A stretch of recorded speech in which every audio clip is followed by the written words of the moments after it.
Meaning of judo. Judo. Judo. Judo. Judo.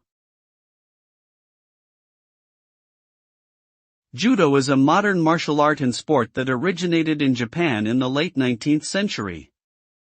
The word judo means gentle way in Japanese, which reflects the core philosophy of the discipline. Rather than relying on brute strength or force, judo emphasizes using an opponent's momentum and movements against them, allowing a smaller or weaker person to successfully defend themselves against a larger or stronger opponent. In addition to physical techniques, a strong emphasis is placed on mental and ethical training, with the goal of developing self-discipline, respect for others, and a sense of community among practitioners.